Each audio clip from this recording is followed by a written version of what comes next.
বলি হ্যাঁ গো নমস্কার। কেমন আছো তোমরা? ভালো আছো? আজকে আমি ক্রিটিসাইজ করব বাংলার ফার্স্ট ইউটিউবার দা বঙ্গাইকে। দা বঙ্গাই মানে হচ্ছে দা তো কোন জায়গায় ব্যবহার হয়, দা ব্যবহার হবে তোমার যেখানে জিনিসটাকে একটাই বুঝাবে, যেমন দা আর দা সান। সালা দা বং উকে একাই বং। আমরা কি বানের জলে ভেসে আইছি? গায়ে লিখতে পারছি তুই একটাই ছেলে, তোর বাপ মায়ের, সেটা নাহলে মানা যেত। দা বং তো দিবার দরকার কি? আর বঙ্গায় বাংলা সিনেমাকে ছোট করে করে আজ ইউটিউবার হয়েছে। আবার নিজেকে বলে নাকি বাংলার ইউটিউবার। ছোট করা মানে কি? ক্রিটিসাইজ করা।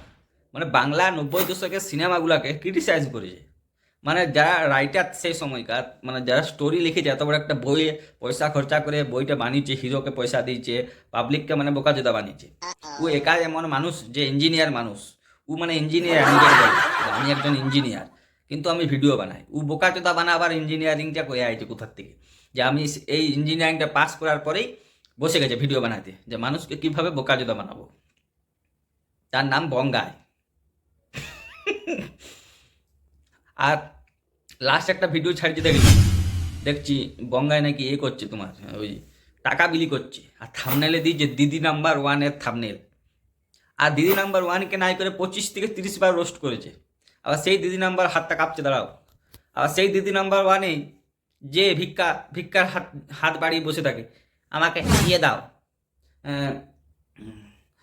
প্রেসার কুকার দাও, আমাকে শাড়ি দাও, আমাকে এই দাও। নিজেই রোস্ট করে রোস্ট।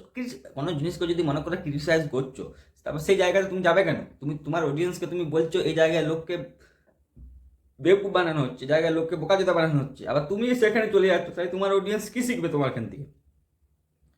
তুমি বেশ গুরু মাল বঙ্গাই, গুরুতর মাল। ভাই গাঁজা ফুকো আর বসে যাও চেয়ারে, আল ফাল বকতে থাকো। ক্রিটিসাইজ করার করো, আসল মানুষদের ক্রিটিসাইজ করো না, যারা সমাজটাকে ফুটাচ্ছে।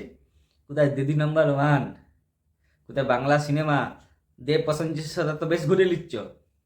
ওরাই তো সিনেমাগুলো করেছে, আর ওয়াদিকেই রোস্ট মারছো, ওদের কন্টেন্টকেই তুমি লোকের সামনে নিয়ে এসে অপমান করছো। তারা এইটুকুনি বলার কথা ছিল আমার, বলে দিলাম মালটা কেমন। হ্যাঁ, তো ইয়াকে হেড দিও না। মানে আমি মালটাকে একটু আয়না দেখাইলাম, মালটা কি কাজ করে সেই কাজটা আমি করলাম। বাঙ্গাই। চল চল রে, পেট ভরেছে নাকি আরেকটু খাবার ইচ্ছে হচ্ছে? দাদাগিরি, হ্যাঁ? এবার বুঝেছিস বাপের বাপ থাকে জানোয়ার কোথাকার।